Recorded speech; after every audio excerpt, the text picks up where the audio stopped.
Hello, I'm Ben, and you're watching The PhD Parent. So temper tantrums are brief, intense expressions of negative emotion that typically have both a physical component, for example, hitting, kicking, throwing things, falling to the floor, breath holding and or headbanging, and also a verbal component, for example, crying, shouting and or screaming. So a few studies have looked at temper tantrums in kids. The earliest was published in 1931, and there have been others along the way. In this video, I'm going to focus on the more recent studies, that is from the 1990s onwards. There are studies other than those I report, but these focus on specific populations rather than the general population, so I've left them out. So in this video, I'm going to address a bunch of questions, including the prevalence of tantrums, the age at which tantrums start, how long kids tend to display tantrums, how frequently kids tend to have tantrums, how long a single tantrum tends to last for, the types of behaviors that kids tend to show when having a tantrum, where tantrums tend to occur, what the common triggers for tantrums are, how parents tend to respond to tantrums, and finally, when to be worried about tantrums. Now, if you want to know more about what the experts say you can do about tantrums, then you can check out my other video in the link below. But in the meantime, how common are tantrums? And the answer is very common. So in a sample of about 1,000 families, Pottigal and Davidson found that about 90% of kids aged 18 to 36 months and about 60% of kids aged 42 to 48 months had at least one tantrum a month. And similar findings have been reported by other researchers. Basically, it'd be really unusual for a toddler not to have had a tantrum. So at what age do tantrums start? In a sample of about 1,000 families, Einan and Pottigal found that about 20% of kids have their first tantrum before 12 months, about 60% between 1 to 2 years old, about 15% between 2 to 3 years old, and about 5% between 3 to 4 years old. In a smaller sample of 130 families, Osterman and Bjorkquist found that about 2% of kids had their first tantrum before 12 months, about 10% between 1 to 2 years old, about 40% between 2 to 3 years old, about 25% between 3 to 4 years old, and about 10% between 4 to 5 years old. And the rest had their first tantrum aged 5 years or older.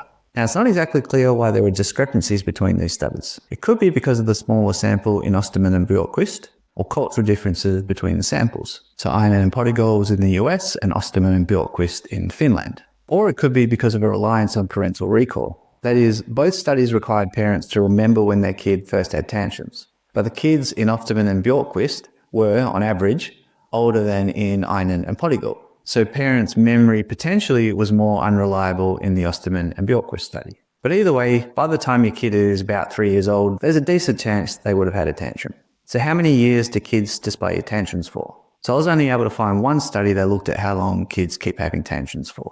Specifically, Osterman and Bjorkquist found that once kids started having tantrums, this behavior occurred for 1 year in about 20% of cases, for 2 years in about 25% of cases, and for 3 years in a little under 20% of cases.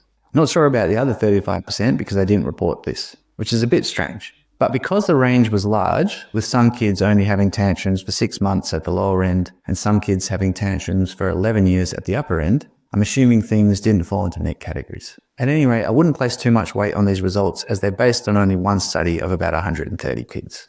So now on to how frequently do tantrums occur. Several studies report data related to the frequency of tantrums, but it's all over the place in terms of how it's reported. Some researchers have lumped kids of different ages together. For example, kids 3 to 5 years old are included as a single group. And/or they've reported the average number of tantrums an hour, or a week, or a month. And/or they've reported the number of tantrums using categories. For example, almost no tantrums versus 1 to 3 tantrums a week versus more than 3 tantrums a week. Frankly, it's a bit hard to know what to make of the findings. So I'll just give you an idea of the results and you can make up your own mind.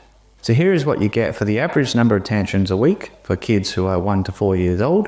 And I computed these values by combining the data from Pottigal and Davidson and Broder.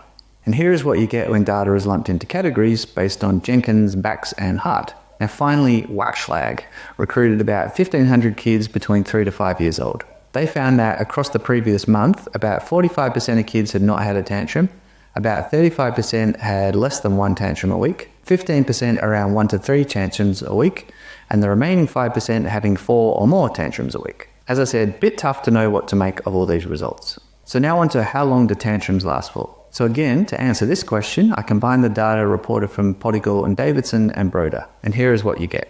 In addition to these two studies, there have been others in which researchers have lumped kids of different ages together. For example, in a sample of about 210 kids aged 2 to 4 years old, Selimar found that the average duration of tantrums was about 7.5 minutes. In a sample of about 150 kids aged between 3 to 5 years old, Belden found that the average duration of tantrums was about 12 minutes. And finally, in Osterman and Bjorkquist, where the average age of kids was about 6 years old, the researchers found that tantrums lasted less than 5 minutes for about 10% of kids, between 5 to 10 minutes for about 45% of kids, and more than 30 minutes for about 5% of kids. No idea what happened with the other 40% of kids because the researchers didn't say. So still a bit tricky to work out what's going on here. However, one thing seems to be clear. That is, if you look at the data from across this section and the previous one, the pattern seems to be that kids tend to have fewer tantrums as they get older, but as they get older, the longer their tantrums last. Not sure what I prefer, lots of brief tantrums or a few long ones. So now onto types of tantrum behaviors. I found 4 papers that reported the types of behaviors that kids display when they have a tantrum. The kids in these studies range from 2 to 5 years old. And what they did in these studies was give parents a list of behaviors, and parents just had to tick off each behavior that their kid showed when having a tantrum. So in each study, the researchers were able to get an estimate of the percentage of kids who show each behavior. And to summarize the findings, I ran a mini meta-analysis, which basically involved working out the average percentage of kids across the 4 studies who showed each behavior when they had a tantrum. And here are the results. Probably not surprisingly, crying, hitting things, screaming, shouting, and throwing themselves on the floor are the most common tantrum behaviors.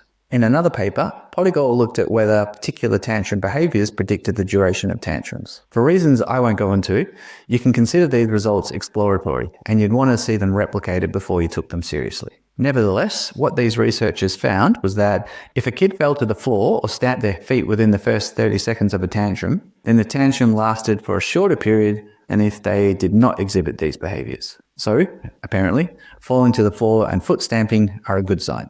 So now onto where do tantrums occur. So I found 2 papers that looked at this issue. Kids in these studies ranged from 2 to 4 years old, and parents were asked to indicate whether their kid had previously had a tantrum in a particular place, for example, at home. Again, to summarize the findings, I combined the data across the 2 studies, and here are the results. And one thing to mention is that the rates of kids having a tantrum at home or in the car were higher in Broda than in Selimar. The opposite was true for tantrums when visiting someone. That is, the rates of kids having a tantrum when visiting someone in Broda were lower than in Selimar. The most obvious explanation for this is cultural differences, with the Selimar study being carried out in Jordan and Broda in the US. So now onto triggers for tantrums. The same 2 papers as before, Broda and Selimar, also reported what parents thought triggered tantrums. Once more, I've summarized the findings by combining the data across these studies, with the results as follows. There were no major differences between the studies except for hunger. So apparently kids in the US are far more likely to have a tantrum if they're hungry compared to kids in Jordan, according to their parents' list.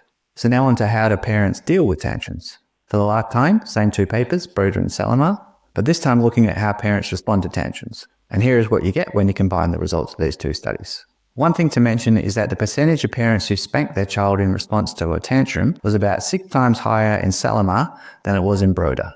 As before, the most obvious explanation for this is cultural differences. Incidentally, if you'd like to know more about the research investigating the effectiveness of spanking, you can check out my video in the link below. There were also other potential cultural differences. For example, while almost every parent in the US reported using distraction, speaking in a soothing way, picking the kid up, ignoring, and trying to help them to understand their behavior, the percentage of parents in Jordan reporting these strategies was generally around 55%. Now last up, when to worry about tantrums. So according to Daniels, when it comes to tantrums, there are 5 key things that may indicate a more serious issue that needs to be addressed. First of all, if the kid is 4 years or older, although others suggest 5 years or older. Second, if they tend to injure themselves or others during a tantrum. Third, if tantrums last longer than 15 minutes. Fourth, if a kid is having more than 5 tantrums a day. And fifth, if the kid more generally experiences negative mood. The common rule of thumb is that if you're worried, it usually doesn't hurt to talk to someone with the appropriate expertise. For the moment though, that's it for an introduction to tantrums. If there's anything I've gotten wrong, any important research I've overlooked, or if you have any questions, then feel free to get in touch. Otherwise, happy parenting.